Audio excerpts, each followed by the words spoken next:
Hello students, कैसे हो आप सभी। मैं रीना मैम आप सभी का आपके अपने चैनल ज्ञान गंगा एजुकेशनल में स्वागत करती हूं।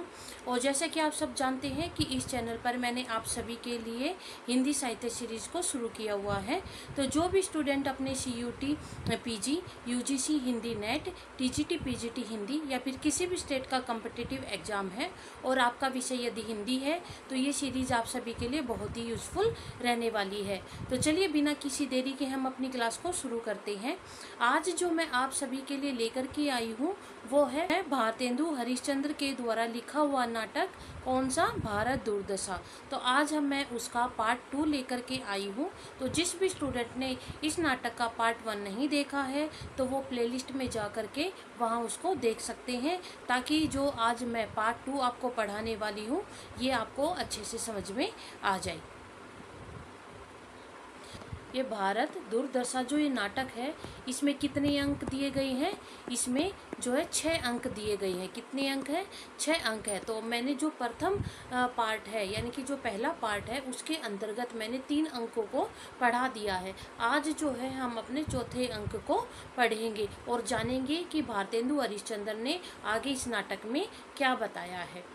कमरा, अब ये जो चौथा अंक है उसके अंतर्गत एक कमरा है और उसमें क्या है, अंग्रेजी सजा हुआ सामान है। क्या क्या, मेज कुर्सी लगी हुई है, कुर्सी पर भारत दुर्देव बैठा हुआ है। तो चौथे अंक के अंतर्गत हमें जो दृश्य दिखाया जा रहा है वो क्या है, कमरा है, जिसके अंतर्गत जो अंग्रेजी राज हमें दिखाई दे रहा है उसके अंदर मेज कुर्सी लगी हुई है और उस कुर्सी पर कौन बैठा है, और उस कुर्सी पर भारत दुर्देव बैठा है।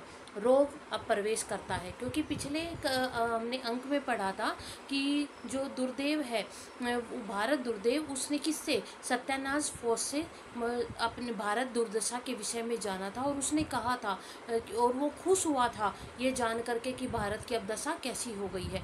तो फिर उसने आदेश दिया था सत्यानाश फौज को कि अब सबको एक एक करके, जैसे रोग है और अकाल है, बीमारी है, इन सबको कहा था कि तुम एक एक करके उस मेरे पास भेजते जाओ। तो अब चौथे अंक में सभी क्रम वाइज जो है भारत दुर्देव के पास पहुंचेंगे। तो सबसे पहले कौन आता है, सबसे पहले रोग जो है वो प्रवेश करता है। रोग गाता हुआ, रोग क्या गाता हुआ प्रवेश कर रहा है, जगत सब मानत मेरी आन, यानी कि जो जगत है वो क्या कर रहा है, मेरी आन को, मेरी शान को मान रहा है। अर्थात जो ये है कौन है, रोग यानी कि ये मृत्यु है, काल है, वो कहती है, क्योंकि रोग यानी कि बीमारियों से क्या होता है, मनुष्य की मृत्यु होती है। तो एक तरीके से जो रोग है वो किसका प्रतीक है, वो काल का प्रतीक है। और वो क्या कह रहा है, वो मृत्यु जो है वो क्या कह रही है कि सारा संसार मेरी सत्ता को मानता है, मेरी सत्ता को सबने क्या कर लिया है, मान लिया है।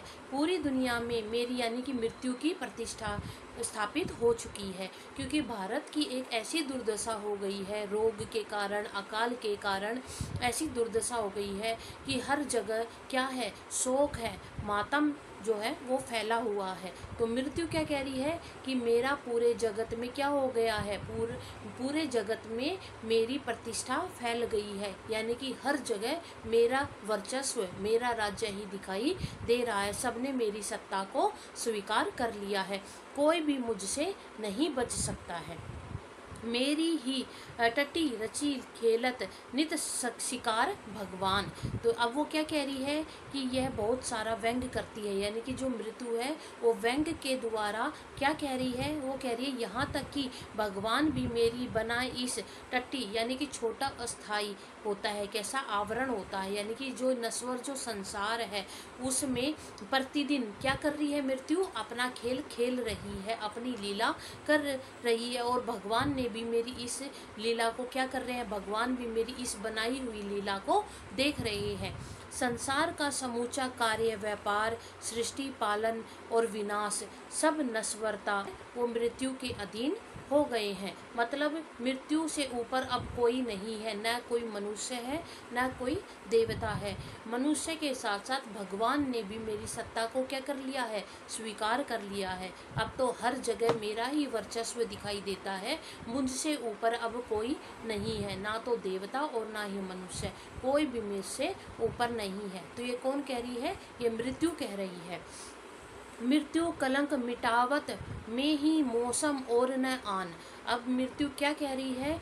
मृत्यु कहती है केवल मैं ही वह शक्ति हूँ, यानी कि मैं ही वो शक्ति हूँ जो जीवन के कष्टों, पापों और कलंकों का अंत करती हूँ। मृत्यु अपनी प्रशंसा करते हुए, अपने बारे में बताते हुए क्या कह रही है कि मैं ही एक ऐसी एकमात्र शक्ति हूँ जो जीवन के कष्टों को, उनके पापों को, उनके ऊपर लगे हुए कलंकों को मैं ही मिटा सकती हूँ। मृत्यु के अतिरिक्त और कोई ऐसी शक्ति नहीं है जो मनुष्य को इस संसार के दुखों से क्या करे, मुक्ति दिला सके।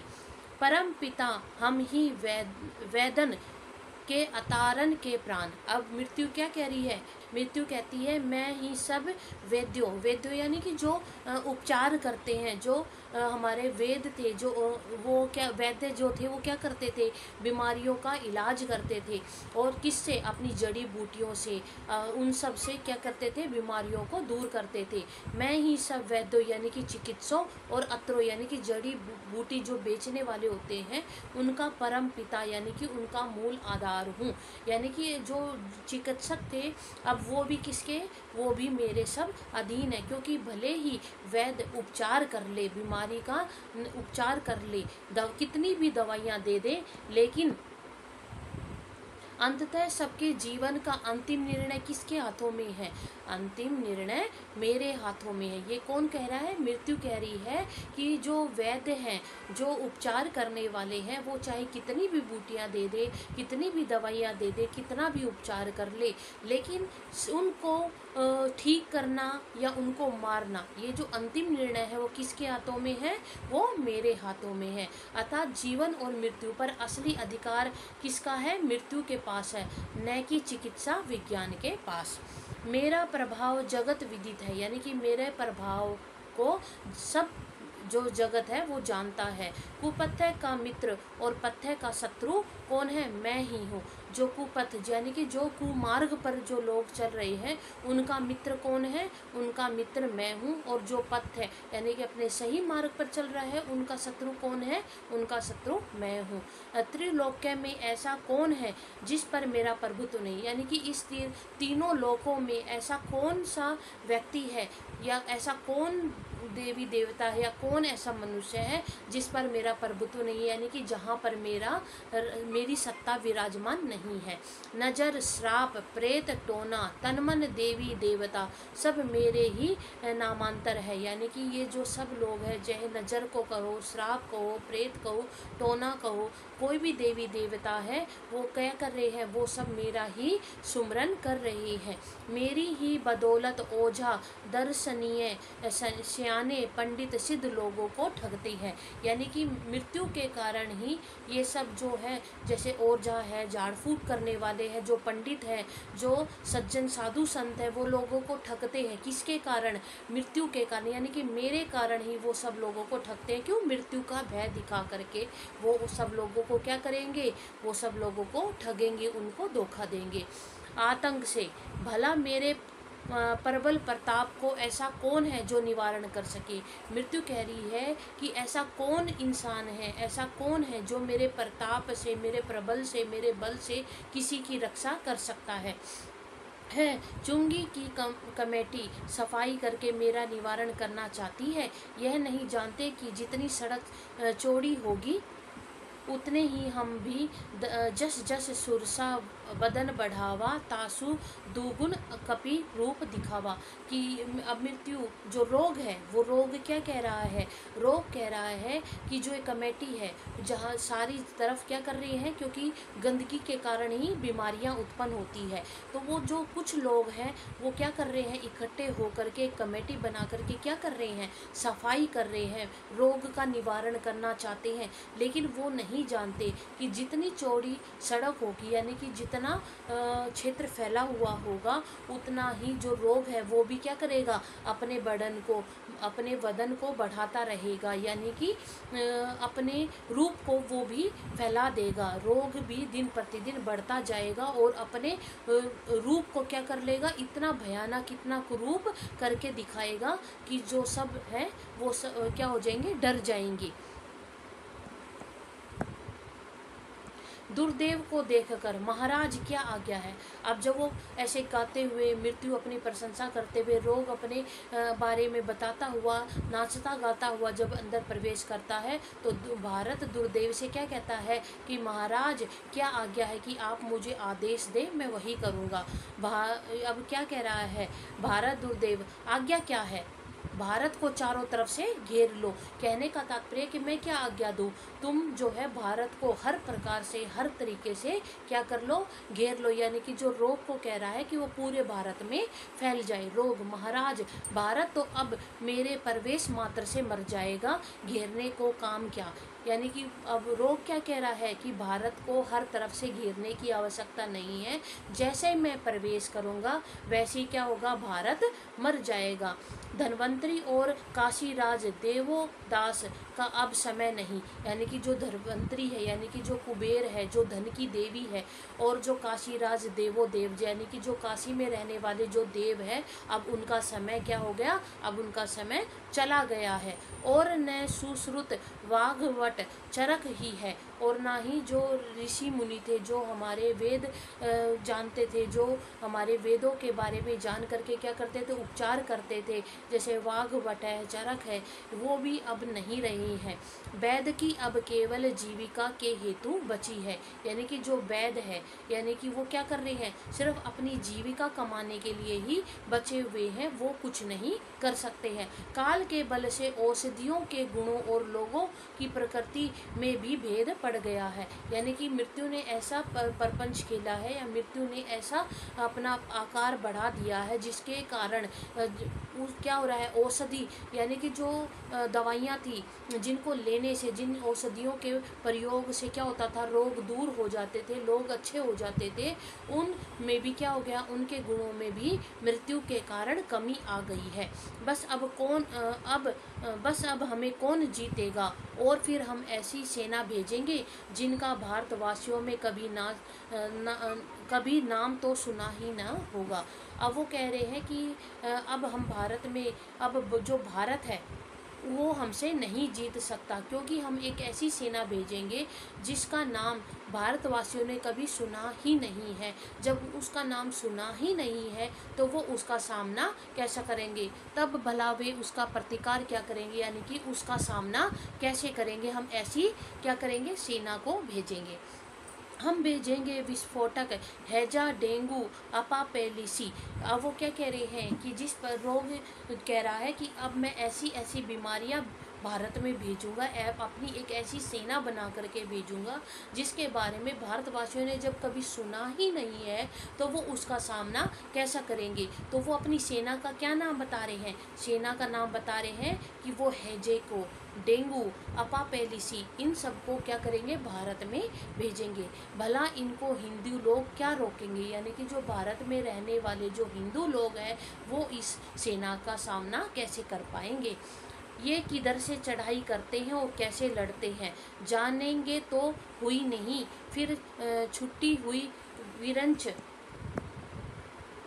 महाराज इन्हीं से मारे जाएंगे और इन्हीं को देवता करके पूजेंगे। यहाँ तक कि मेरे शत्रु डॉक्टर और विद्वान इसी विस्फोटक के नाश का उपाय टीका लगाना इत्यादि कहेंगे, तो भी ये सब उनको शीतलता के डर से न मारेंगे और उपाय आछत अपने हाथ प्यारे बच्चों की जान लेंगे। अब वो कह रहे हैं कि इस बीमारी से बचने के लिए डॉक्टर है जो वेद, वो क्या करेंगे, सिर्फ टीका लगाने की सलाह देंगे और उसी का उपाय वो करते रहेंगे। लेकिन क्या होगा, लेकिन इनकी शीतलता के कारण, यानी कि जो रोग है जैसे कि डेंगू बुखार होता है तो क्या होता है, बहुत ही हमें ठंड लगती है, तो उसकी शीतलता के डर के कारण ये क्या सब ये लोग मर जाएंगे। इन्हीं का ऐसा वर्चस्व स्थापित हो जाएगा कि सब लोग इनको देवताओं की तरह पूजने लगेंगे और अपने हाथों से अपने जान से हाथ धो बैठेंगे। इनको देवताओं की तरह पूजने लगेंगे और अपनी जान से हाथ धो बैठेंगे। भारत दुर्देव, तो अच्छा तुम जाओ। अब उसकी रोग की बात सुनकर भारत दुर्देव क्या कहता है, ठीक है तुम जैसा करना चाहते हो वैसा करो और तुम यहाँ से जाओ। महरग और टिकस भी यहाँ आते होंगे, सो उनको साथ लिए जाओ। यहाँ पर कौन आ रहे हैं, मह रघ आ रहे हैं, और टिकस यानी कि टैक्स जो कर है वो भी आ रहे होंगे, तो तुम उनको भी अपने साथ कहाँ ले जाओ, भारत ले जाओ। अतिवृष्टि अनावृष्टि की सेना भी वहाँ जा चुकी है, यानी कि जो अनावृष्टि है, जहाँ अतिवृष्टि यानी कि अतिवृष्टि यहाँ जहाँ पर अत्यधिक बारिश के कारण क्या हो रहा है, बाढ़ आ रही है। अनावृष्टि जहाँ पर बहुत कम बारिश हो रही है जिसके कारण सूखा पड़ रहा है। तो ये सेना बताई गई है, कौन, बाढ़ को और सूखे को भी एक सेना के रूप में दर्शाया गया है कि ये दोनों भी भारत पहले से ही पहुँच चुके हैं। अनक्य और अंधकार की सहायता से तुम्हें कोई और नहीं रोक पाएगा। जिस प्रकार से वहाँ पे अंधकार यानी कि चारों तरफ अंधकार ही अंधकार दिखाई दे रहा है, वो भी तुम्हारी सहायता करेंगे, जिसके कारण तुम्हें कोई भी रोक नहीं पाएगा। ये लो पान का बीड़ा लो, बीड़ा देता है, रोग बीड़ा लेकर प्रणाम करके क्या करता है, चला जाता है। भारत दुर्दव, बस अब कुछ चिंता नहीं, चारों ओर से तो मेरी सेना ने उसको घेर लिया। किसको घेरने की बात हो रही है, भारत को घेरने की, भारत को घेरने की बात हो रही है। भारत दुर्देव कह रहा है अब मुझे किसी प्रकार की चिंता नहीं है, मेरी जितनी भी सेना थी उस पूरी सेना ने क्या किया है, भारत को घेर लिया है। अब कहाँ बच सकता है, अब भारत कहाँ बच सकता है, भारत को तो मेरी सेना ने पूरी तरफ से घेर लिया है। अब आलस्य प्रवेश करता है।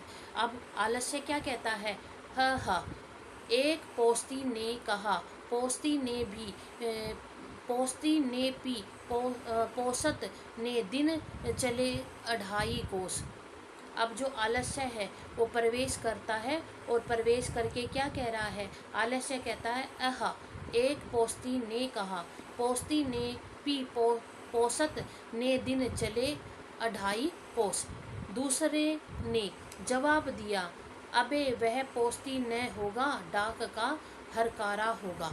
अब वो क्या कह रहा है, आलस्य जो है बता रहा है कि एक पोस्ती ने क्या कहा है कि वो दिन पर दिन 2.5 कोस में चला जा रहा है। तो दूसरे ने क्या कहा, अरे वो पोस्ती नहीं होगा, डाक होगा, कौन, जो डाकिया होगा, और उसका क्या होगा, हरकारा होगा। जैसे डाकिया आवाज़ देता है उस प्रकार से कोई डाक होगी जो हरकारा दे रही होगी। पोस्ती ने जब पोसत पीतो या कूड़ी से उस पार या इस पार ठीक है। एक बारी में हमारे 2 चले लेटे थे और उसी राह से एक और सवार जाता।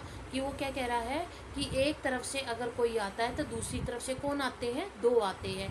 पहले ने पुकारा, भाई सवार सवार, यह पक्का आम टपक कर मेरी छाती पर पड़ा है, जरा मेरे मुंह में तो डाल दो। अब क्या कह रहा है, आलस्य कह रहा है कि आलस्य ने क्या किया, अब हर लोगों को, भारत में जितने भी लोग थे, भारतवासी थे, उनको क्या कर दिया है, अपने आलस्य में डुबो दिया है। कोई भी अपने हाथ पैर चलाना नहीं चाहता है, सब में आलस्य को भर दिया है।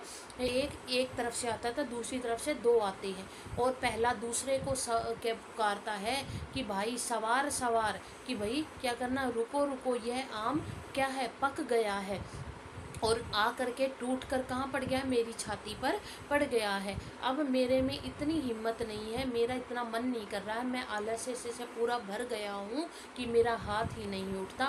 तो तुम क्या करो, इस आम को जरा सा मेरे मुंह में डाल दो। सवार ने कहा, अजी तुम बड़े आलसी हो, तुम्हारी छाती पर आम पड़ा है, सिर्फ हाथ से उठाकर मुंह में डालने में यह आलस्य है। अब दूसरा सवार यानी कि दूसरा इंसान क्या कह रहा है, दूसरा इंसान कह रहा है तुम तो बहुत आलस हो, तुम तो अपने हाथ पैर ही चलाना नहीं चाहते हो, तुम्हारी छाती पर आम पड़ा है और तुम में इतनी भी हिम्मत नहीं कि उसको उठाकर अपने मुंह तक पहुंचा सको।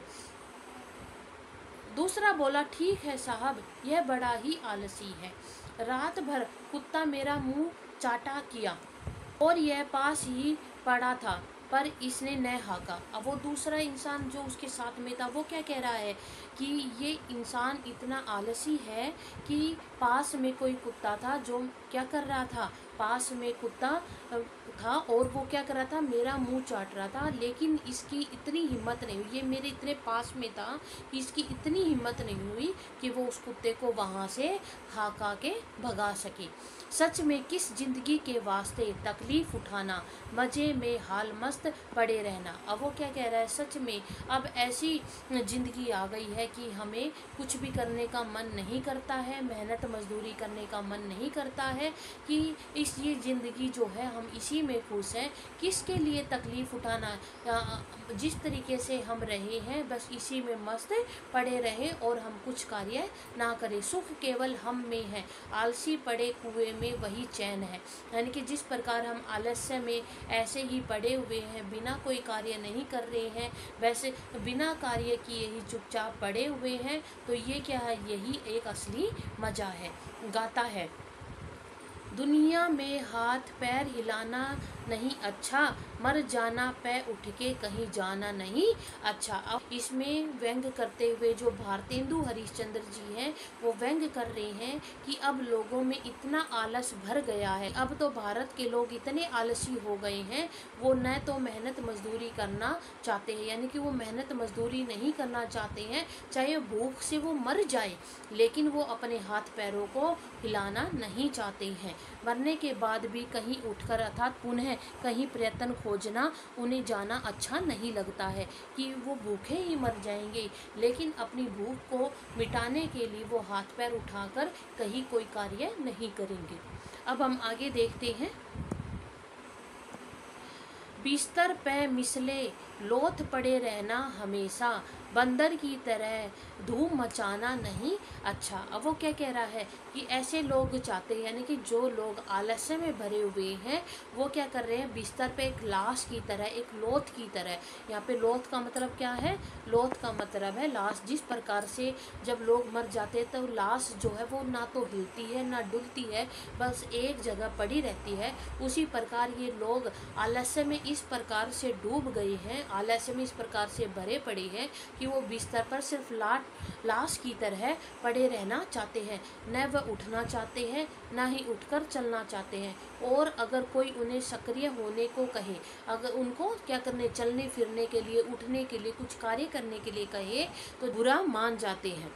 रहने दो जमी पर, जमी मतलब जमीन पर, धरती पर, मुझे आराम यही है, छेड़ो ना नक्शेपा है, मिटाना नहीं अच्छा। अब वो क्या कह रहा है, वे कहते हैं कि मुझे ज़मीन पर पड़े रहने दो, यही आराम है, कि मैं ज़मीन पर ही पड़े रहना चाहता हूँ, यानी कि मैं कुछ भी कार्य नहीं करना चाहता हूँ, मैं उठना नहीं चाहता हूँ, मुझे तो यहाँ पर ही आराम मिल रहा है। जैसे कोई धूल में पड़ा हो और उसे उठाने की कोशिश करो तो वो क्या कर देता है, वो मना कर देता है। अगर कोई मिट्टी में पड़ा हुआ है और कोई उसको उठाए तो क्या कहेगा कि नहीं, मुझे तो यहीं पर पड़े रहने दो, मुझे मत छुओ, मेरी नक्शा यानी कि मेरी रूपरेखा को मत बिगाड़ो। ये जो आलसी स्वभाव है कि वो कुछ भी कार्य नहीं करता है, बस एक जगह पड़ा रहता है, तो इस स्थिति पर क्या किया गया है, इस स्थिति पर गहरा कटाक्ष किया गया है, गहरा व्यंग किया गया है।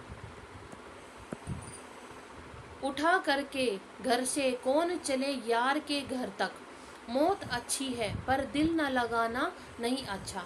अब वो क्या कह रहे हैं कि इतने कातिल हो गए हैं कि कहते हैं दोस्त के घर तक चल कर जाना भी भारी काम है। अब वो क्या कह रहे हैं कि ये लोग आलस्य में इतनी तरीके से, बुरे तरीके से फंसकर इस तरीके से पड़े हुए हैं कि वे हाथ पैर भी उठाना नहीं चाहते हैं। अगर उनसे कहे कि तुम चलकर अपने दोस्त के घर जाओ तो वे वहाँ पर भी जाना पसंद नहीं करते हैं। प्रेम यानी कि दिल लगाना एक मेहनत का कार्य है, इससे अच्छा तो क्या है, इससे अच्छा तो मर जाना, यानी कि प्यार करने के लिए भी, दिल लगाने के लिए भी मेहनत करनी पड़ेगी, इससे अच्छा क्या है, इससे अच्छा तो मर जाना ही है। लेकिन प्रेम करना यानी कि कोई प्रयास करना उन्हें अच्छा नहीं लगता है। धोती भी पहने जबकि कोई गैर पहना दे, उमरा को हाथ पैर चलाना नहीं अच्छा।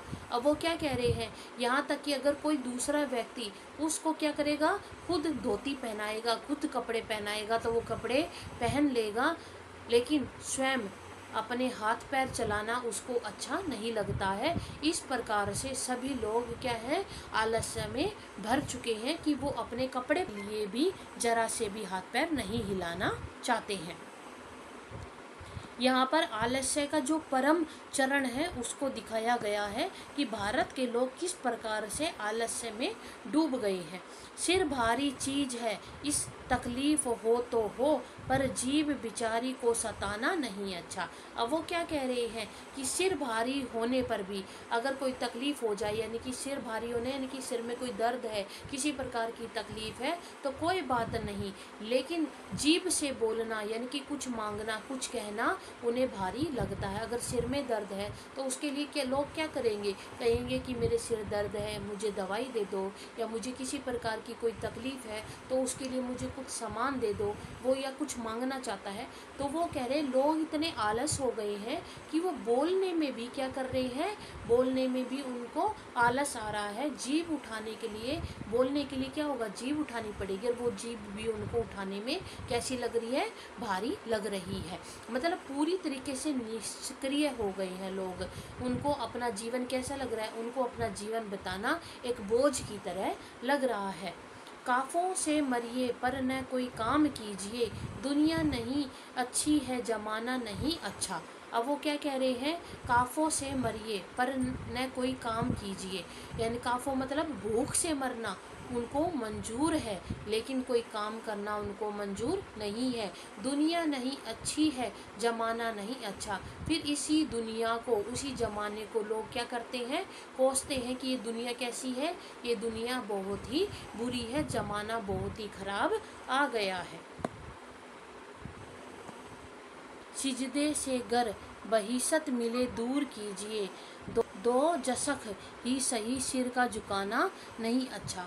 में इस पंक्ति में क्या कहा गया है कि अगर स्वर्ग भी सिर झुकाकर अगर मिलता है, यानी कि सिर झुकाने से यदि लोगों को क्या मिलता है, स्वर्ग मिलता है, तो भी वो उनको नहीं चाहिए। यानी कि लोगों में इतना आलस्य भरा हुआ है कि वो सिर को भी झुकाना नहीं चाहते। अगर सिर झुकाने से अगर उनको स्वर्ग की प्राप्ति होती है तो भी लोगों को सिर जो नहीं झुकाना है उनको स्वर्ग नहीं चाहिए है। अगर सिर झुकाना पड़े तो नरक यानी कि दो जग ही मंजूर है। यानी कि अगर वो सिर झुकाना चाहते हैं, सिर झुकाने के बदले में चाहे उनको नरक मिले तो भी वो उनको मंजूर है, लेकिन सिर झुकाकर वो अपमान नहीं सहन करेंगे। यानी कि उनको सिर झुकाने में क्या होती है, शर्म महसूस हो रही है। सिर झुकाने पे अगर उनको नरक में, सिर ना झुकाने पर अगर उनको नरक मिलता है तो वो मंजूर है, लेकिन वो क्या है, सिर झुकाकर ना अपमान सहन नहीं करेंगे। यानी कि वो झूठे अहंकार के कारण इतने भर चुके हैं कि उनको सिर झुकाना अपमान के समान लगता है। मिल जाए हिंद खाक में हम काहिलों को क्या, ए मीरे फरस रंज उठाना नहीं अच्छा। अब क्या कह रहे हैं वो कि अगर पूरा भारत भी नष्ट हो जाए, ये संसार भी नष्ट हो जाए, वो राख में यानी कि धूल में खाक हो जाए, तो भी इस तरह के निकम्मे लोगों को कोई फर्क नहीं पड़ेगा। अब लोगों के आलस्य के ऊपर हमारे जो कवि है वो क्या कह रहे हैं कि अगर भारत नष्ट हो जाए, अगर भारत धूल में मिट जाए, इसका नामो निशान मिट जाए, लेकिन इन निकम्मों पर कोई भी फर्क नहीं पड़ेगा। ए फर्श के मालिक यानी कि मेरे फर्श, जो ज़मीन के मालिक है यानी कि जो भगवान है, वो उनको क्या कह रहे हैं कि कोई भी मेहनत करना, कोई भी कष्ट उठाना इनको बिल्कुल भी अच्छा नहीं लगता है।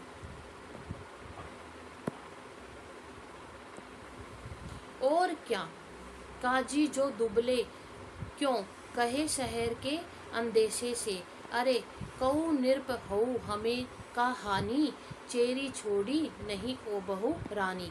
आनंद से जन्म बिताना, अजगर करे न चाकरी, पंछी करे न काम, दास मलुका कह गए सबके दाता राम। तो इस प्रकार से जो हमारे भारतेंदु हरिश्चंद्र जी वो क्या कह रहे हैं कि सभी लोग आलस्य में इस प्रकार डूब गए हैं कि वो कुछ भी कार्य नहीं करना चाहते हैं। काजी जो है अपने कार्य से करने से उनको जो पैसे मिलते हैं जिससे वो अपना जीवन भरण करते हैं, अपना जीवन पोषण करते हैं, लेकिन क्या है अब वो कोई कार्य नहीं करेंगे तो उनको के खाने को नहीं मिलेगा, तो चाहे दुबले पतले हो जाए, लेकिन क्या है उनको शहर के अंदेशे से कुछ भी लेना देना नहीं है। अब वो क्या कह रहे हैं कि सब लोग, चाहे कोई इस भारत में कोई भी राज्य करे, उनसे उनको कोई मतलब नहीं है, वो तो सिर्फ अपना जीवन बिताना चाहते हैं। जो हमारे सूफी कवि हुए कौन, मलुक दास, उन्होंने एक पंक्ति कही थी, अजगर करे ना चाकरी, पंछे करे ना काम, दास मुल्का कह गए सबके दाता राम। यानी कि उन्होंने भी ये पंक्ति किसके ऊपर, आलसी लोगों पर करी थी कि कोई भी जो लोग हैं वो कोई भी मेहनत मजदूरी नहीं करना चाहते हैं। तो वही हाल इस भारत में निवास करने वाले सब लोगों का हो गया है। जो पढ़तवै सो मरतवै, तो न पढ़तवै सो भी मरतवै, फिर भी दंत कटा कट किम कर्तव्य। भाई जात में ब्राह्मण, धर्म में वैरागी, रोजगार में सूद और दिल लगी में गप सबसे अच्छी। अब वो क्या कह रहा है कि जो अगर कोई पढ़ता है वो भी मरता है, और जो कोई नहीं पढ़ता है वो भी मरता है। तो फिर इस पढ़ाई का क्या फ़ायदा है। भाई जात में ब्राह्मण, की जाति में तुम क्या है, ब्राह्मण बन जाओ, धर्म में वैरागी बन जाओ, और जो रोजगार होता है उसमें सूद बन जाओ, और दिल लगी में क्या बनो, दिल लगी में गप बन जाओ, तो यही सबसे अच्छा है। घर बैठे जन्म बिताना, न कहीं जाना न कहीं आना, सब खाना हगना मूतना, सोना बात बनाना, तान मारना यानी कि ताने मारना, और मस्त रहना, इसी में ही सब अपना जीवन आराम से बिताओ, ना कुछ करना ना कुछ धरना। अब क्या करें, अमीर के सर पर और क्या सुरखाब का पर होता है, जो कोई काम न करे वही अमीर। अब वो क्या कह रहे हैं कि अमीर जो लोग होते हैं उनके कोई अलग से कोई पर थोड़ा ना होते हैं, वो क्या करते हैं, वो उनके नीचे काम करने वाले और लोग होते हैं, तो वही उनका काम करते हैं, इसलिए वो अमीर हैं, उनको किसी प्रकार का कोई कार्य नहीं करना पड़ता है। तवंगरी बदिलस्त न बमाल, यानी कि दो ही तो मस्त है, या माल मस्त या हाल मस्त, कि उसका कहने का मतलब है कि इस जीवन में, इस संसार में दो ही लोग मस्त है। कौन, जिसके पास माल है, यानी कि जिसके पास धन दौलत है, या तो वो मस्त है, या फिर हाल मस्त है, जिसकी हालत अच्छी है। ये दो इंसान ही क्या है, अपने जीवन में मस्त हैं। अब आगे, भारत दुर्देव को देखकर उनके पास जाकर प्रणाम करके, महाराज मैं सुख से सोया था कि आपकी आज्ञा पहुंची, जो त्यों कर यहाँ हाजिर हुआ, अब हुक्म। भारत दुर्देव, तुम्हारे और साथी सब हिंदुस्तान की ओर भेजे गए हैं, यानी कि तुम्हारे जितने भी साथी हैं उनको सबको कहाँ भेज दिया है, हिंदुस्तान यानी कि भारत में भेज दिया है। तुम भी वहीं जाओ और अपनी जोग निद्रा से सबको अपने वश में कर लो। आलस्य, बहुत अच्छा, आप ही आप, वाह रे बप्पा। अब हिंदुस्तान में जाना पड़ा, तब चलो धीरे धीरे चले, हुक्म न मानेंगे तो लोग कहेंगे सरबस खाई भोग करी नाना। अब वो क्या है, आलस्य है, आलस्य में भी क्या होगा, वही आलस्यपन दिखाई देगा। वो कह रहा ठीक है, बहुत अच्छा, आप ही आप, वारे बापा। अब क्या करना पड़ेगा, वो भी कह रहे हैं अब मुझे कहाँ जाना पड़ेगा, अब मुझे हिंदुस्तान जा कर के कार्य करना पड़ेगा।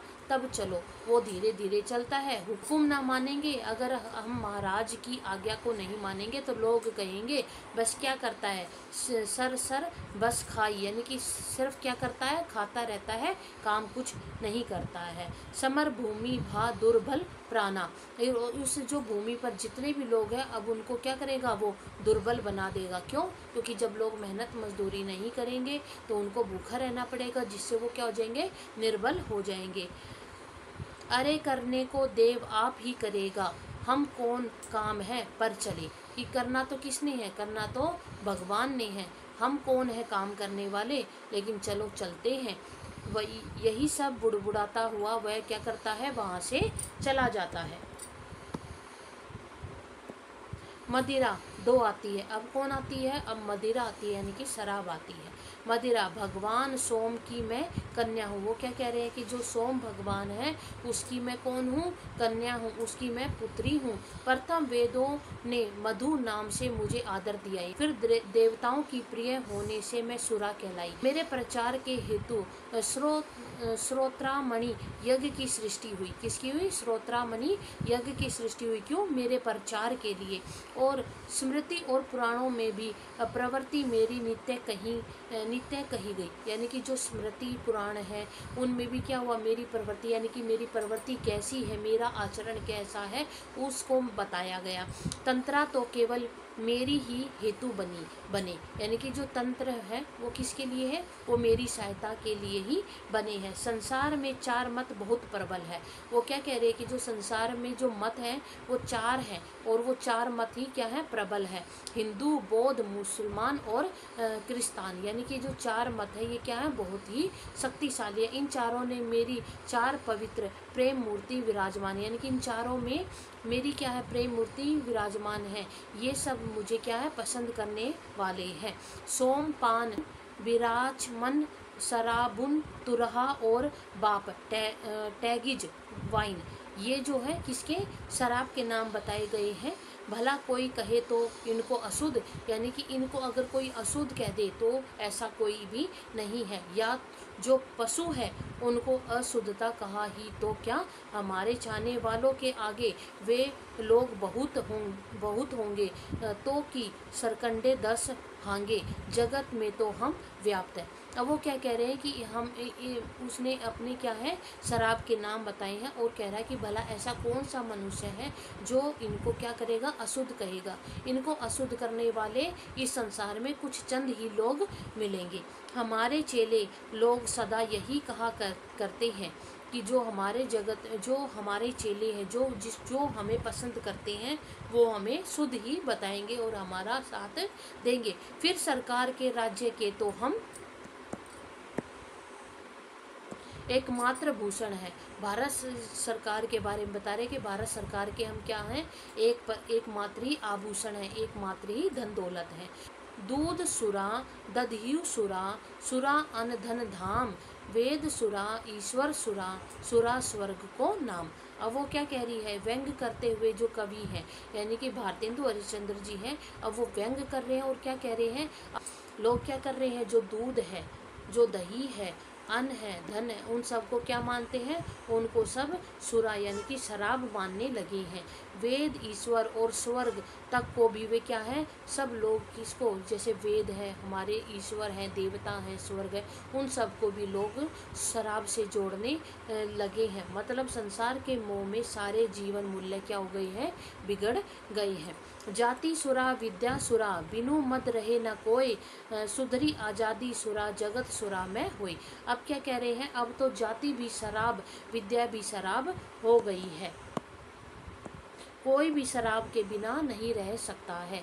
आज़ादी भी अब शराब से सुधर गई, यानी कि जो आज़ादी थी वो भी शराब के संगत में रह करके सुधर गई है। यानी कि आज़ादी का मतलब भी अब क्या हो गया? इसलिए कहा गया है कि आज़ादी का मतलब क्या हो गया है? आज़ादी का मतलब शराब पीना हो गया है। सारा संसार क्या हो गया है? मद्यपान से भर गया है। ब्राह्मण, क्षत्रिय, वैश्य, अरु, सैयद, शेख, पठान, दे बताई मोही कौन जो करत न मदिरा पान। अब क्या कह रही है कि ब्राह्मण हो, कोई क्षत्रिय है, कोई वैश्य हो, कोई सैयद हो, शेख हो, पठान हो, ऐसा कौन है जो कि शराब नहीं पीता? ये सभी क्या करते हैं? शराब पीते हैं। मुझे कोई ऐसा बताओ जो शराब से आज तक बचा है। सब शराब ही पीते हैं। पियत बटके अहठ अरु, गुजरातिन के वृंद, गौतम पियद आनंद, सो पियत अग्र के नंद। अब क्या कहा जा रहा है? अब कहा जा रहा है कि भट्ठों यानी कि ब्राह्मणों के झुंड, गुजराती महिलाएं सब के सब बड़े आनंद से क्या कर रहे हैं? शराब को पी रहे हैं। गौतम जाति के जो लोग हैं यानी कि ब्राह्मण कुल के हैं, अग्रवाल जाति के जो लोग हैं वो सब क्या कर रहे हैं? वो सब भी शराब पी रहे हैं। सब के सब शराब के रंग में डूब चुके हैं। होटल में मदिरा पिए, चोट लगे नहीं लाज, लौट लए ठाड़े रहत, टोटल देव काज। अब क्या कहा जा रहा है कि होटल में खुले आम क्या कर रहे हैं? होटल में खुले आम सब लोग शराब पी रहे हैं और किसी प्रकार की शर्म भी नहीं कर रहे हैं। वो लुढ़कते गिरते पड़ते आते हैं, लेकिन जो उनका बिल बनता है उस बिल को चुकाने का कार्य वो नहीं भूलते हैं। व्यंग अपने नैतिक पतन की ओर बढ़ने में वो किसी प्रकार की शर्म नहीं करते हैं।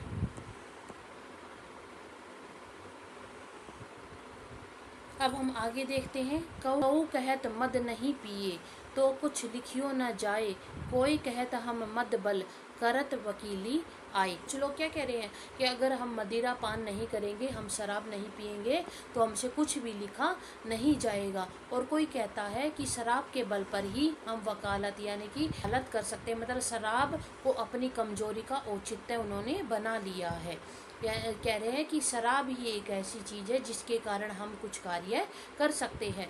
मदही के प्रभाव सो रचन अनेकन ग्रंथ, मदही के प्रकाश सो लखत धर्म को पंथ। अब लखत धर्म को पंथ, अब क्या कहा जा रहा है कि शराब के प्रभाव से बड़े बड़े ग्रंथ लिखे जाते हैं, यानी कि शराब पीने के बाद ही जो बड़े बड़े ग्रंथ अब लिखे जा रहे हैं। शराब के प्रकाश से ही धर्म का रास्ता दिखाई देता है, यानी कि जब हम शराब को पी लेते हैं तभी हमें धर्म का रास्ता दिखाई देता है। अब इस जगह पर क्या है, घोर व्यंग किया गया है, किसके ऊपर, शराब के ऊपर करारा व्यंग करते हुए कहा है कि भ्रम कि उस भ्रम पर ही शराब से प्रेरणा मिलती है। यानी कि लोगों को ये भ्रम हो गया है कि हम शराब नहीं पिएंगे तो हमसे कुछ लिखा नहीं जाएगा, हम शराब नहीं पिएंगे तो हम अपना कार्य अच्छे से नहीं कर सकते हैं, शराब पीने के कारण ही ग्रंथों की रचना होती है, शराब पीने के बाद ही हमें सही मार्ग दिखाई देता है। तो ये शराब तो एक बहाना है, तो यानी कि शराब पीने के बाद ही हमें कुछ कार्य करने की प्रेरणा मिलती है। तो इस बात पर जो है कवि ने करारा व्यंग किया है। मद पी विविध जगत को करत, पालत हरि करी पान, मद ही पी के नाश सब, करत शंभु भगवान। अब इसमें क्या कहा गया है कि लोग दावा करते हैं कि भगवान विष्णु भी विधि, यानी कि जब भगवान विष्णु ने सृष्टि की रचना की थी तब उन्होंने भी क्या थी, शराब पी रखी थी। भगवान शंकर भी शराब को पीकर ही क्या करते हैं, दुष्टों का संहार करते हैं। यहाँ जो धार्मिक प्रतीक है, यानी कि जो हमारे विष्णु भगवान हैं, जो हमारे शिव भगवान हैं, उनके लिए भी इस शराब का गलत प्रयोग किया गया है। अब आगे क्या है, विष्णु बारूथणी पोर्ट परशुतम मद मुरारी, सापिन शिव गौरी गिरीश ब्रांडी ब्रह्म बिचारी। अब क्या कहा गया है, अब तो विष्णु जी को बारथुणी यानी कि शराब, मुरारी को मद्यपान यानी कि शराबी कहा जाने लगा है। क्यों? क्योंकि उनको अब क्या कहा है, ऊपर हमें बताया गया है कि विष्णु भगवान ने जब सृष्टि की रचना की थी तो उन्होंने शराब पीकर ही करी थी। शिव भगवान जब दुष्टों का संहार करते हैं तो शराब पीते हैं। तो इस प्रकार से विष्णु भगवान को शराबी, मुरारी को मद्यपान यानी कि शराबी कहा जाने लगा है। शिव जी को शैंपेन पीने वाला और ब्रह्मा को ब्रांडी पीने वाला समझा जाने लगा है। धार्मिक मूल्यों का अब क्या हो रहा है, धार्मिक मूल्यों का पूरी तरीके से पतन हो रहा है। मेरी तो धन बुद्धि बल, कुल लज्जा पति गे, माए बाप सुत धर्म सब, मदिरा ही न संदेही। अब क्या कहा जा रहा है कि मेरी तो धन बुद्धि बल लाज कुल, मेरा पति मेरा शरीर सब कुछ क्या है, वो सब क्या है, इस शराब के कारण मेरा नष्ट हो गया है। अब तो शराब के कारण मेरा धन भी, मेरी बुद्धि, बल, कुल यानी कि वंश, लज्जा, पति, घर सब क्या हो गए हैं, नष्ट हो गए हैं। माँ बाप, संतान, धर्म को अब कुछ भी नहीं बचा है। इस शराब ने सब कुछ क्या कर लिया है, इस शराब ने सबको निगल लिया है। शोक हरन आनंद करन, उमगावन सब गात, हरि में तप बिनु लय करनी, केवल मद लखात। अब क्या कह रहे हैं कि लोग कहते हैं शराब ही सारे दुखों का नाश करती है और क्या करती है, आनंद लेके आती है। यानी कि शराब पीने से हमारे दुखों का क्या हो जाता है, हमारे दुखों का अंत हो जाता है और हमें सुख की प्राप्ति होती है।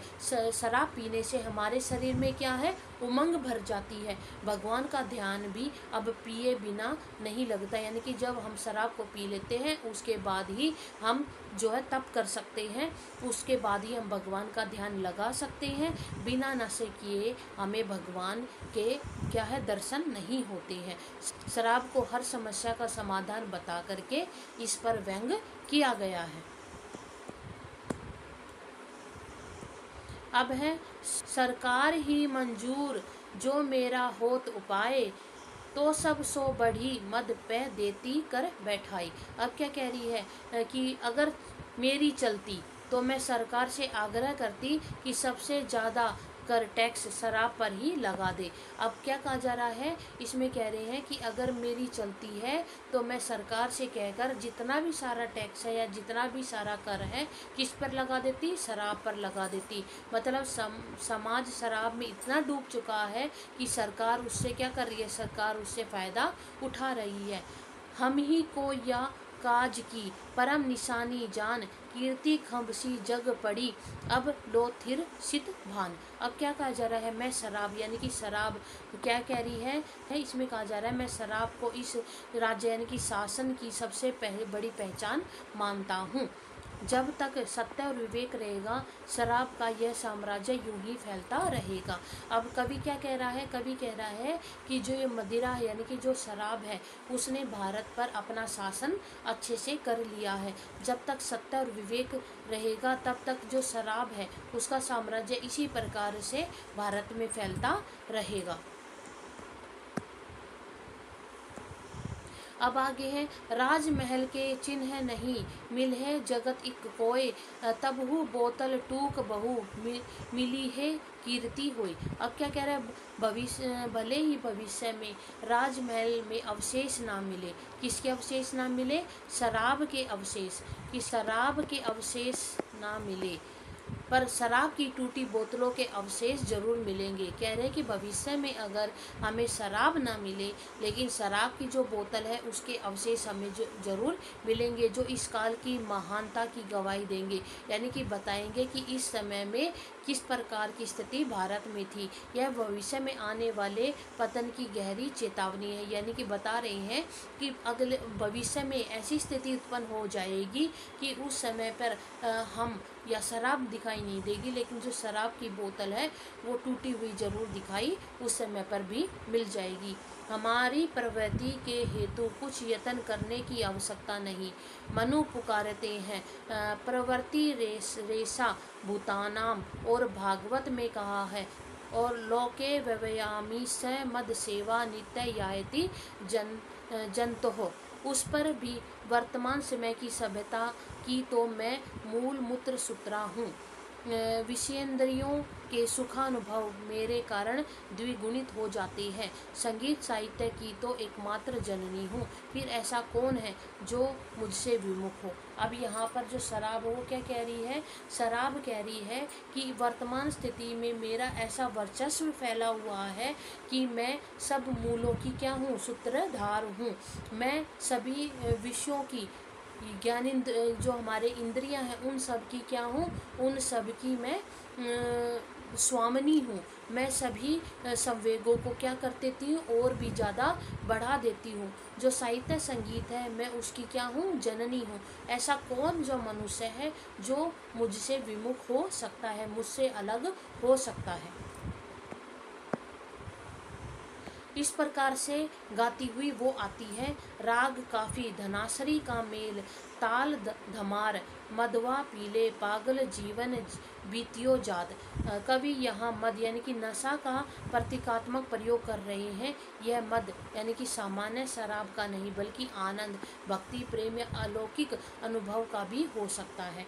मदवा पीले पागल जीवन बीतियो जाते। अब क्या कह रहा है कि यह जो जीवन है बिना मद के यानी कि परमानंद के बिना, जब हम भगवान ईश्वर में भक्ति करते हैं तो क्या होता है, हमें परम सुख की प्राप्ति होती है, परम आनंद की प्राप्ति होती है। तो वो क्या कह रहा है कि यह जीवन बिना मद के बिना प्रेमानंद के व्यर्थ चला जाता है। यदि जीवन में किसी दिव्य अनुभव का नशा न हो तो जीवन यूं ही समाप्त हो जाता है। मगत जगत सार कुछ नाही मान हमारी बात, कि हमारी बात मानो। इस जगत में असली जो सार है वो किसका है, सत्य का है, बिना मद के नहीं पाया जा सकता। जिसको बिना मद के बिना भक्ति के जो चरमोत्कर्ष की जो भक्ति है, जो हमारे ईश्वर से जो हमारा प्रेम है वो जब चरम सीमा पहुंच जाए, उसका जब हमें नशा नहीं होगा तो उस बिना नशे के हम अपने ईश्वर को प्राप्त नहीं कर सकते, सच्चे जीवन के सुख को प्राप्त नहीं कर सकते हैं। पी प्याला छक छक आनंद से नित्य ही सांझ और प्रातः, सुबह शाम हर समय प्रेम यानी कि भक्ति का प्याला भर भर कर पीना चाहिए, जिससे हमें क्या होगा, आनंद की प्राप्ति होगी, हम आनंद से जीवन जी सकेंगे। झूमत चली डगमगी चाल से मारी लाज को लात, नशे में झूमते हुए चलते हैं, लोक लाज की परवाह नहीं करते हैं। यहाँ लोक लाज को ठोकर मारकर मुक्त भाव से आनंदित होने का संदेश दिया जा रहा है कि जिस प्रकार लोग मत के नशे, मदिरा के नशे में इतने चूर हो जाते हैं कि वो झूमते हुए चलते हैं और क्या करते हैं, जो लाज है यानी कि जो लाज शर्म है उसको क्या करते हैं, ठोकर मारते हैं। उसी प्रकार से हमें अपने ईश्वर के प्रति जो प्रेम है यानी कि ईश्वर के प्रति जो भक्ति है उसके नशे में इस तरीके से डूब जाना चाहिए कि हमें लोक लाज की परवाह नहीं करनी चाहिए। लोक लाज की ठोकर मार कर ही हम जो है अपने मुक्ति रूपी जो भाव है, जो आनंद है, उसको प्राप्त कर सकेंगे। हाथी मच छड़ सूरज जुगनू जाके पिए लखात। अब क्या कह रहा है, जैसे प्रकार मद को हाथी, मच्छर, सूरज, जुगनू छोटे बड़े सभी समान रूप से पीते हैं। यह अलौकिक आनंद सबके लिए एक समान रूप से उपलब्ध है, सभी लोगों को ये समान रूप से प्राप्त होता है। ऐसी सिद्धि छोड़ी मन मूर्ख काहे ठोकर खात। अब जो कवि वो क्या कह रहे हैं कि ऐसी महान उपलब्धि यानी कि दिव्य आनंद को छोड़कर हे मूर्ख मन, क्यों तुम व्यर्थ के दुख और ठोकरों में मिले हुए हो, क्यों व्यर्थ के दुखों को झेल रहे हो, क्यों व्यर्थ की ठोकरों को खा रहे हो। राजा को देखकर महाराज कहिए क्या हुक्म है। अब वो किसको कह रहे हैं, अब वो भारत दुर्देव को कह रहे हैं। यहाँ सेवक भाव से प्रसन्न किया गया है कि अब बताइए क्या आज्ञा है, यानी मैं तो पहले से आनंदित हूँ, आप भी इस दिव्य आनंद में शामिल हो। भारत दुर्देव क्या कह रहा है, हमने तो बहुत से अपने वीर हिंदुस्तान भेजे हैं, परंतु मुझको तुमसे जितनी आशा है उतनी और किसी से नहीं। तो तुम जरा क्या करो, हिंदुस्तान जाओ और हिंदुओं को थोड़ा सा समझाओ। अब मदिरा क्या कहती है, हिंदुओं के तो मैं मुद्दत से मुँह लगी, यानी कि हिंदू लोगों के तो मैं सालों से मुँह लगी हुई हूँ। अब आपकी आज्ञा से और भी अपना जाल क्या कर देती हूँ, और भी अपना जाल फैला दूंगी और छोटे बड़े सबके गले का हार बन जाऊंगी, कि सभी को मैं नशे की लत लगा दूंगी। जाती है और रंगशाला के दीपों में से अनेक बुझा दिए जाएंगे। कि वो जाती है और कहती है कि जो रंगशाला में जितने भी दीप हैं उनमें से अनेक तो क्या होंगे, बुझ जाएंगे, यानी कि अनेक लोग तो मर जाएंगे।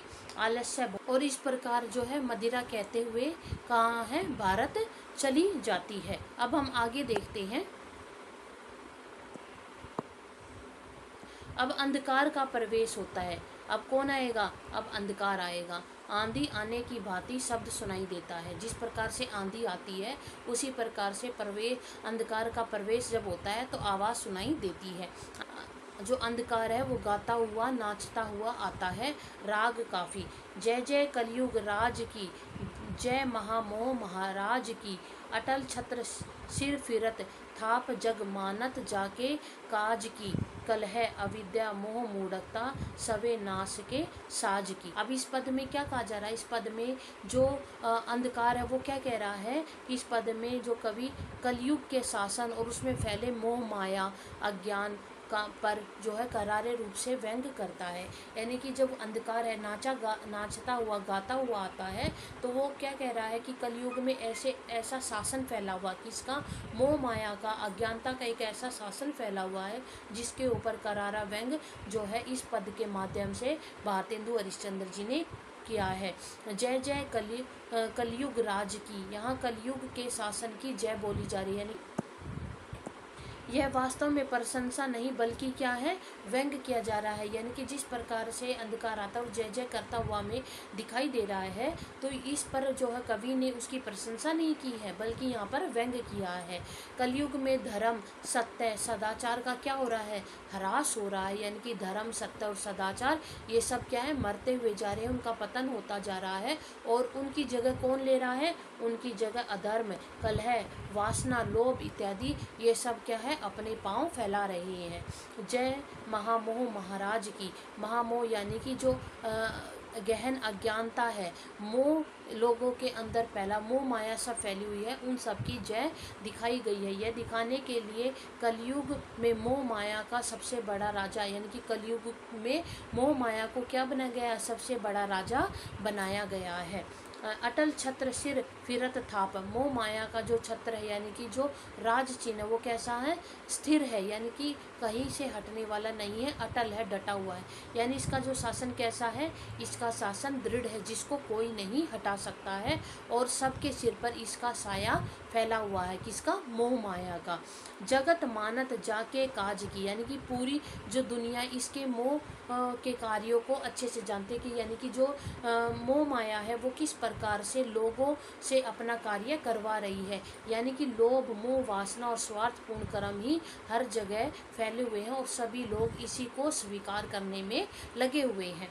कलह अविद्या मोह मूढ़ता सवे नाश के साज की, यानी कि कलह मतलब लड़ाई झगड़ा, अविद्या मतलब अंधकार अज्ञानता जो लोगों के अंदर है, मोह यानी कि मोह जाल, और मूढ़ता यानी कि मूर्खता, ये सब क्या है, ये सब नाश के साज है, यानी कि ये सब नाश करने वाले हैं।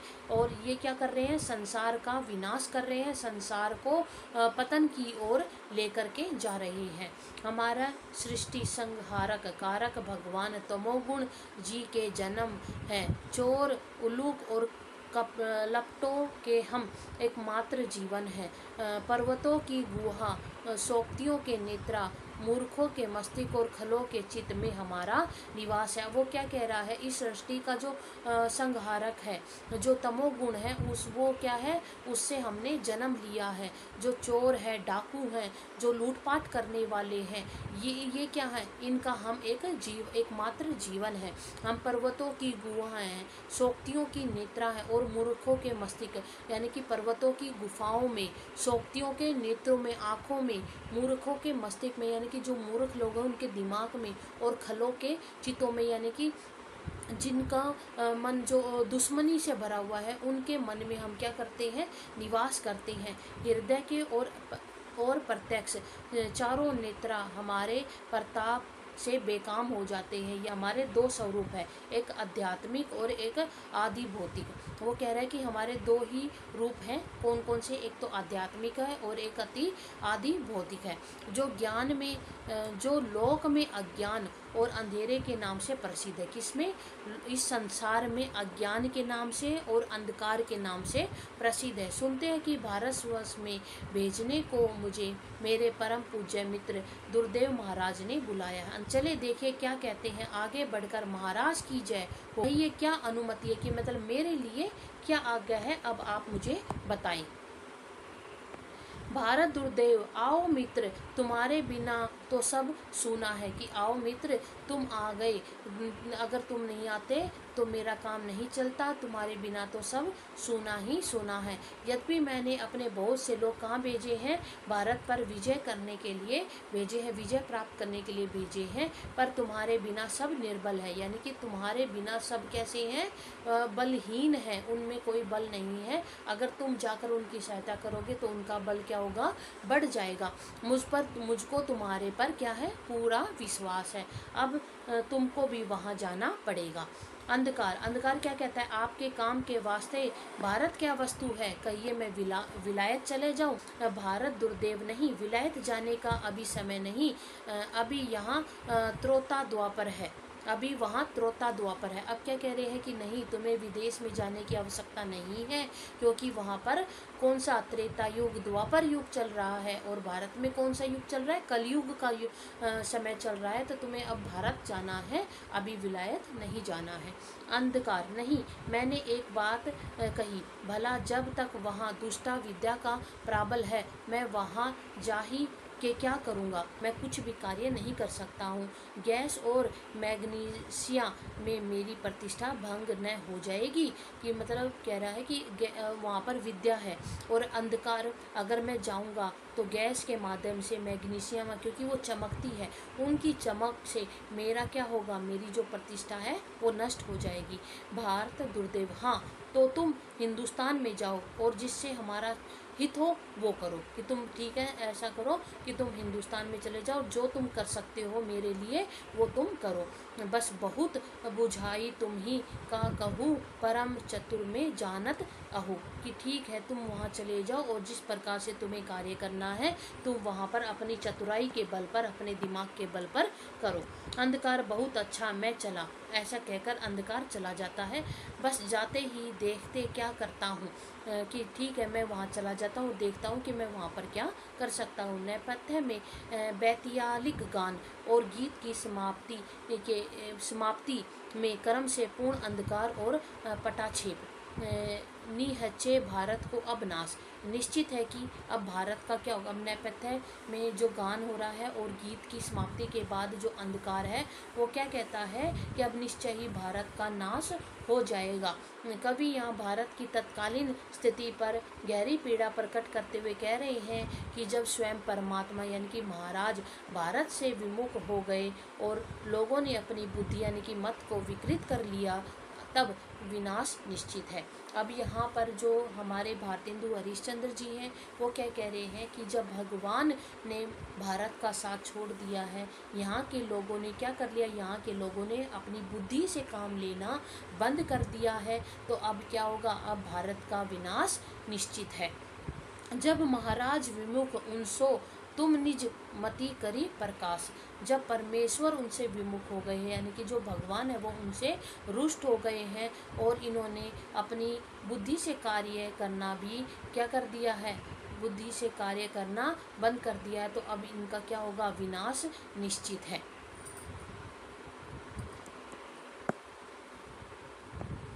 अब कहूँ शरण तिन्हें नहीं मिली है, हे सब बल चूर। अब इनको कहीं शरण नहीं मिलेगी, इनकी सारी जो शक्ति है वो भी क्या हो गई है, नष्ट हो गई है। बुद्धि विद्या धन धान सबे, अब तिनको मिले धूर, यानी कि जो विद्या है, जो बुद्धि है, धन धान्य है, वो सब क्या हो गया है, उनका नाश हो जाएगा और सब क्या हो जाएंगे, धूल के समान हो जाएंगे, यानी कि सब धूल में मिल जाएंगे। अब नहीं राम धर्म अर्जुन नहीं, शाक्य सिंह अरुव्यास, अब तो राम जैसे धर्मात्मा नहीं है, न अर्जुन जैसे कोई वीर योद्धा है, न शाक्य सिंह यानी कि बुद्ध है जैसे तपस्वी है, न व्यास जैसे विद्वान है।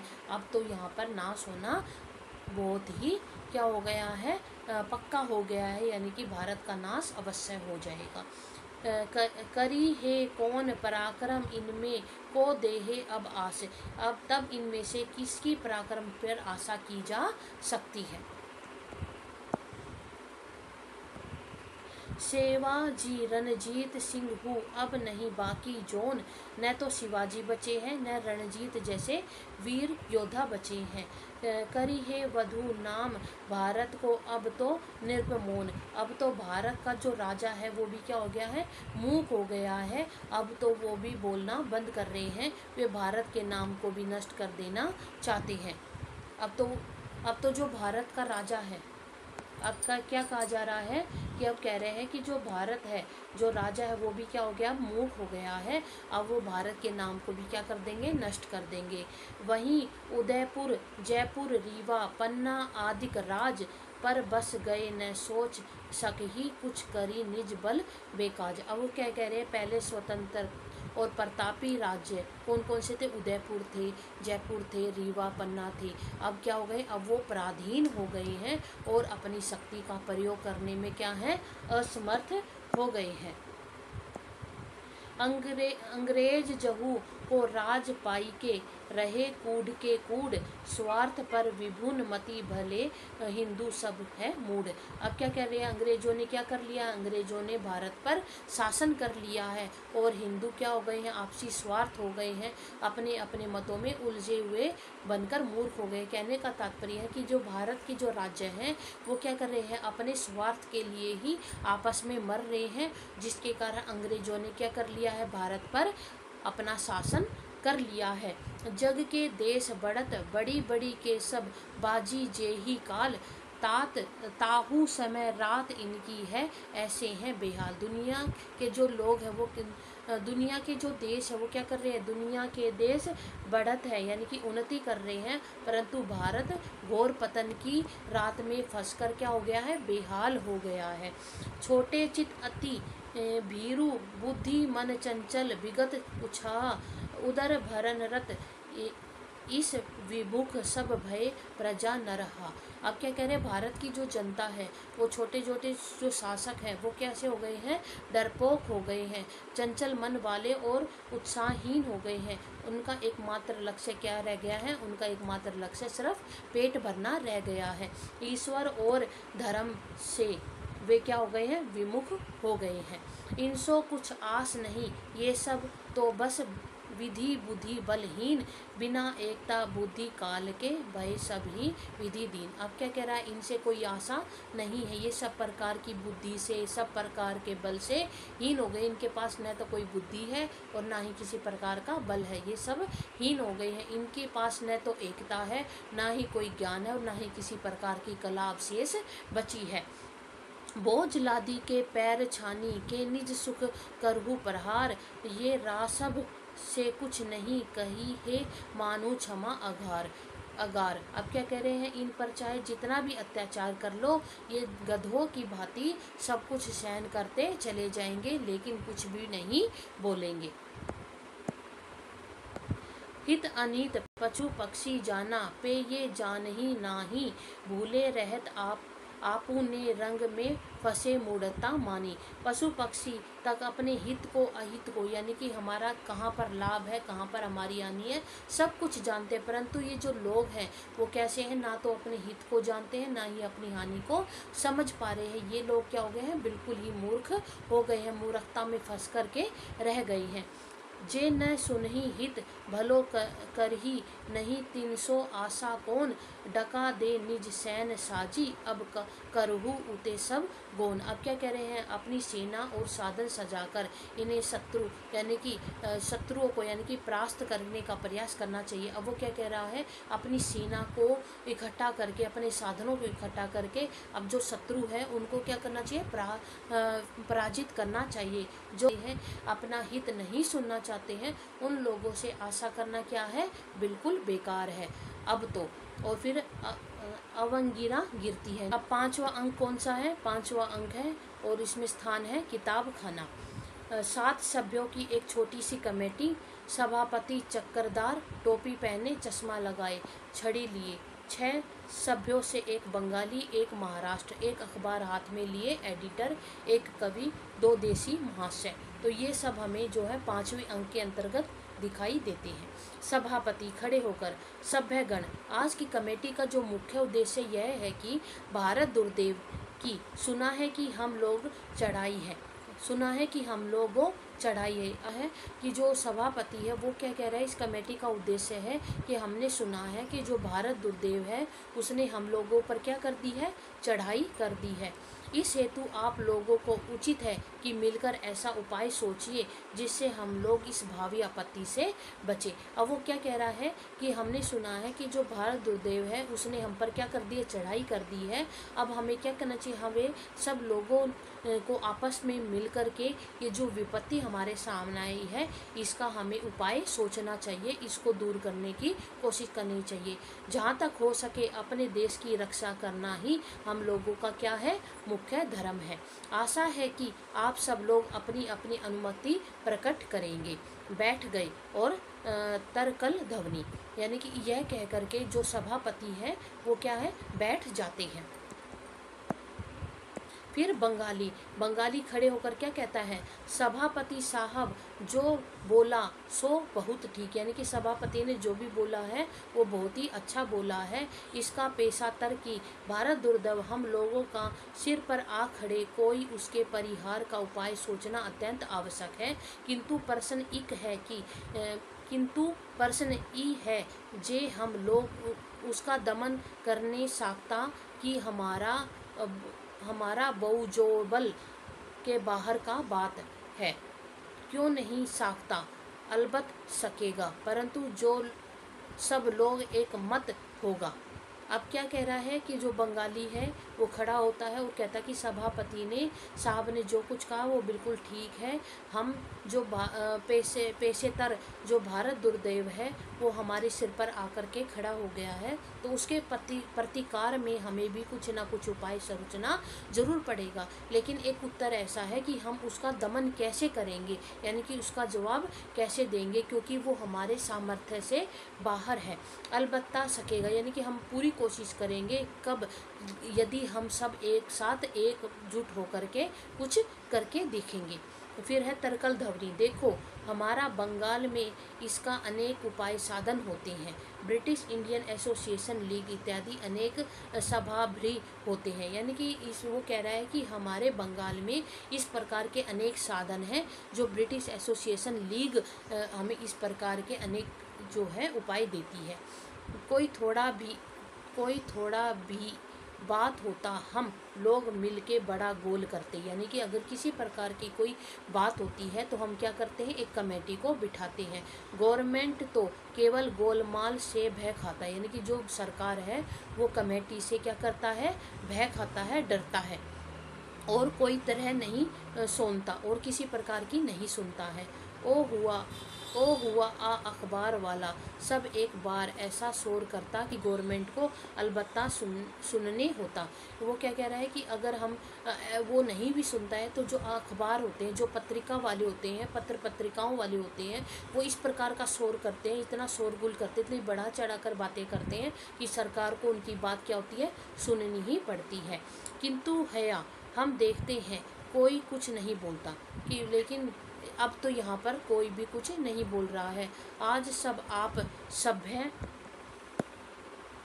कतरा है कि आप जो सभ्य लोग हैं, सब सज्जन लोग हैं जो आप आज इकट्ठे हुए हैं, कुछ उपाय इसका अवश्य सोचना चाहिए कि हमें इसका कोई ना कोई समस्या का कोई ना कोई समाधान निकालना चाहिए। पहला देशी क्या कहता है धीरे से, यही मगर जब तक कमेटी में है तभी तक, बाहर निकले फिर कुछ नहीं। वो क्या कह रहा है कि जब तक हम इस कमेटी में हैं तब तक ही सब कुछ है, लेकिन जैसे ही कमेटी से बाहर निकलेंगे कोई कुछ नहीं करेगा। दूसरा देशी धीरे से, क्यों भाई साहब, इस कमेटी में आने से कमिश्नर हमारा नाम तो दरबार से खारिज न कर देंगे। अब दूसरा देशी क्या कह रहा है, क्यों भाई हम इस कमेटी में आए हैं तो कमिश्नर हमारा नाम दरबार से हटा तो नहीं देंगे। एडिटर खड़ा होकर, हम अपने प्राण प्रण से भारत दुर्दैव को हटाने को तैयार है। हमने पहले भी इस विषय में क्या है एक पत्र दिया था, लेकिन यहाँ पर क्या है, कोई भी नहीं सुनता है। जब तक सिर पर आफत आई सो आप लोग उपाय सोचने लगे।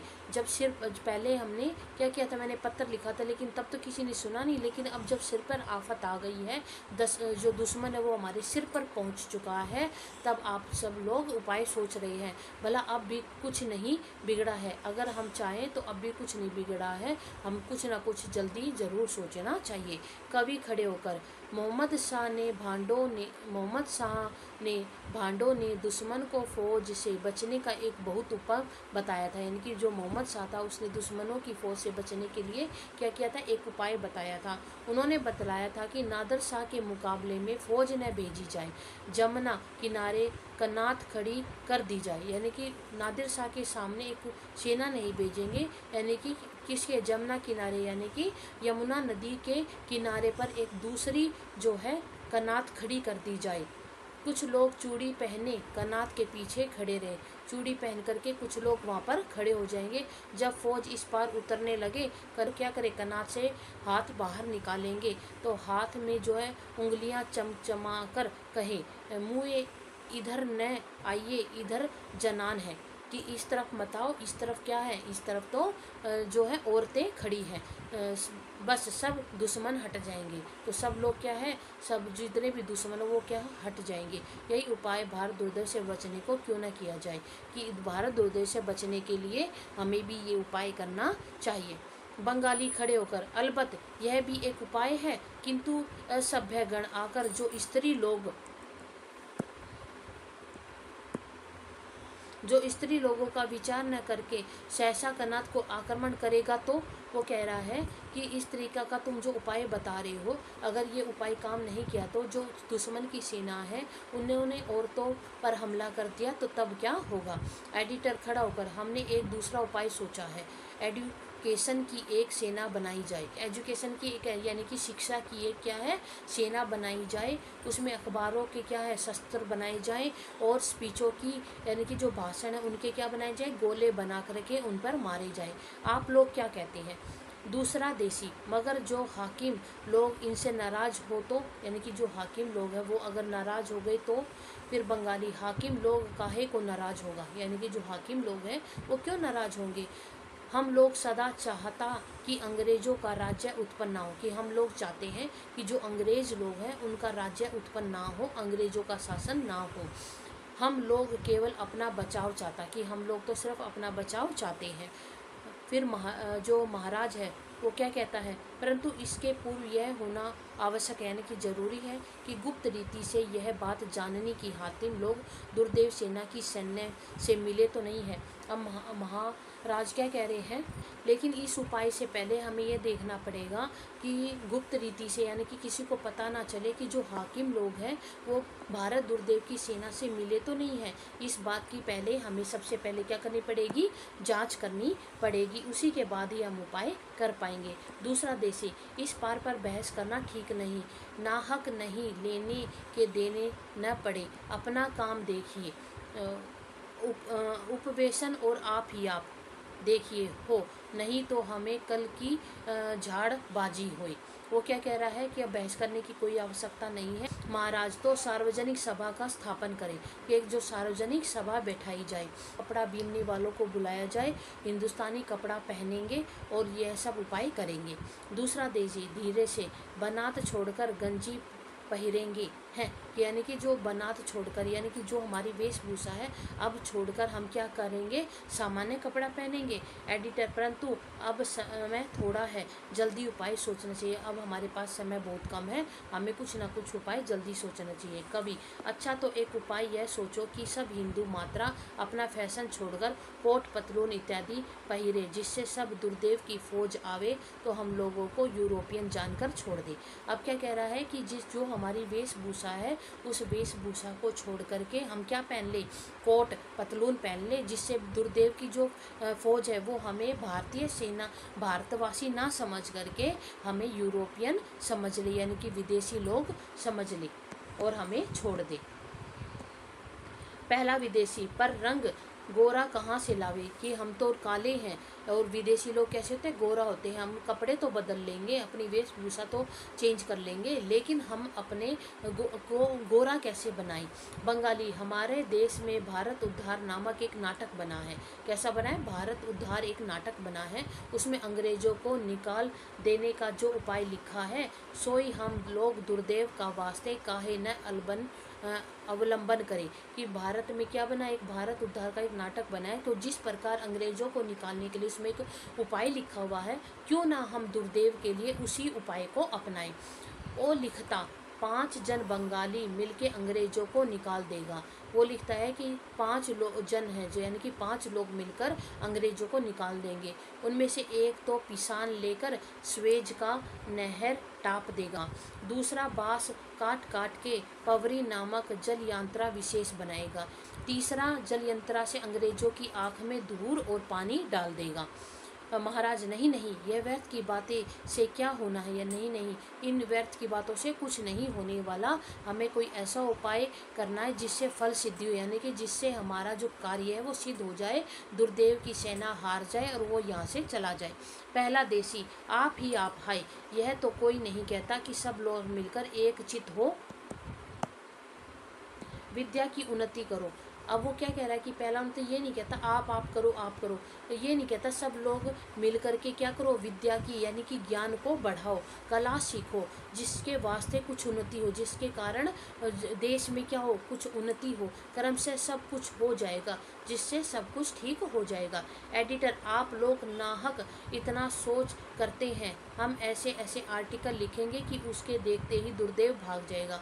अब वो जो एडिटर वो क्या कह रहा है कि इतना मत सोचो, मैं कि मैं इस तरीके के आर्टिकल लिखूंगा जिसको देखकर ये दुर्देव क्या होगा, यहाँ से भाग जाएगा। कभी और हम ऐसी ही कविता करेंगे और हम भी इसी प्रकार की कविताएं लिखेंगे जिनको पढ़ करके दुर्देव भाग जाएगा। पहला विदेशी, पर उनके पढ़ने का और समझने का अभी संस्कार किसको है। यानी कि जो तुम आर्टिकल लिखोगे, जो कविता लिखोगे, तो इस प्रकार से पढ़ना और लिखना किसको आता है, किसको इस प्रकार का संस्कार है।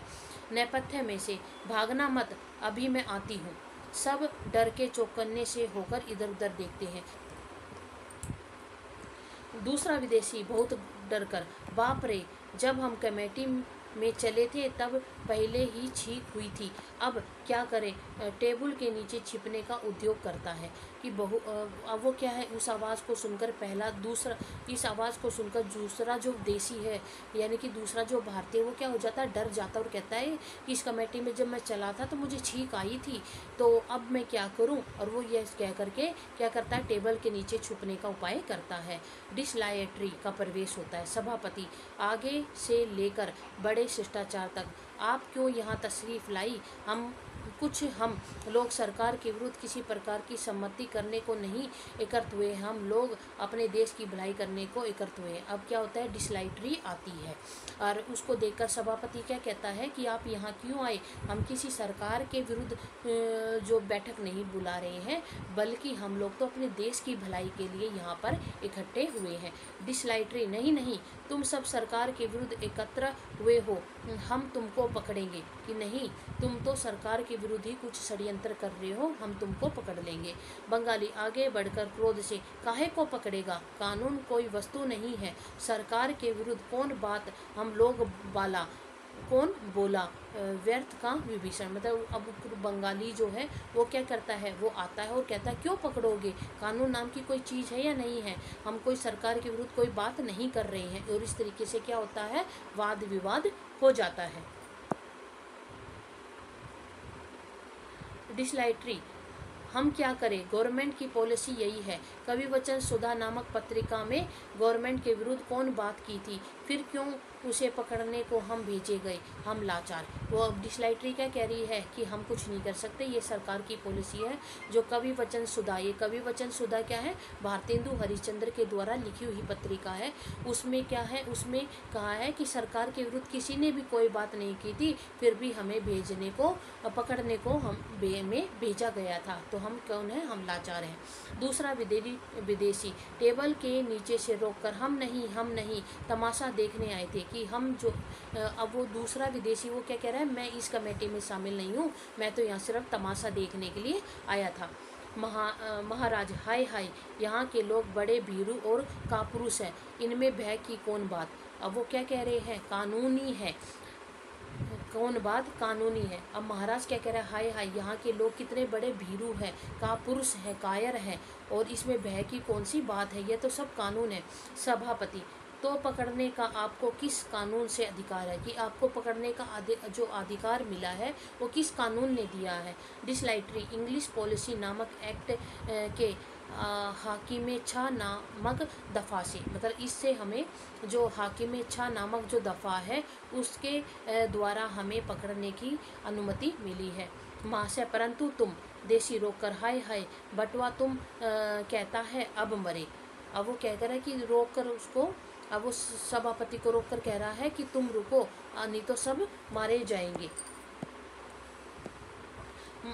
पकड़ नहीं सकती, कि तुम मुझे पकड़ नहीं सकते हो, हमको भी 2 हाथ 2 पैर है, मतलब हमारे भी 2 हाथ है 2 पैर है, तुम हमें नहीं रोक सकती हो। चलो हम लोग तुम्हारे संग चलते हैं, सवाल जवाब करेंगे, कि तुम हमें नहीं पकड़ सकती हो, हमारे भी 2 हाथ पैर हैं, चलो हम तुम्हारे साथ चलेंगे और वहाँ पर ही हम सवाल जवाब करेंगे। बंगाली, हाँ चलो, को बात पकड़ने नहीं सकता, कि ठीक है, हाँ चलो, हमें कोई बात नहीं, हमें कोई नहीं पकड़ सकता है।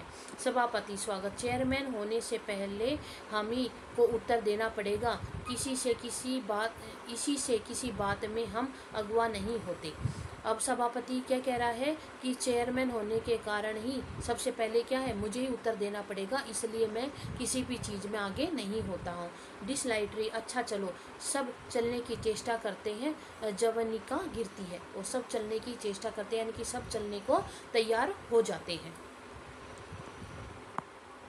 आज के लिए इतना ही। आज आपको मेरी वीडियो कैसी लगी मुझे में कमेंट में ज़रूर लिख करके बताइएगा। अगर आपको मेरी वीडियो अच्छी लग रही है तो इसको लाइक करें, ज़्यादा से ज़्यादा शेयर करें, ताकि और भी जो स्टूडेंट हैं जो अपनी CUT PG की हिंदी UGC हिंदी नेट की, TGT PGT हिंदी की, या किसी भी स्टेट का कॉम्पिटिटिव एग्जाम है और उनका विषय हिंदी है, तो वो इन वीडियो के माध्यम से अपनी तैयारी को बेहतर कर सकते हैं।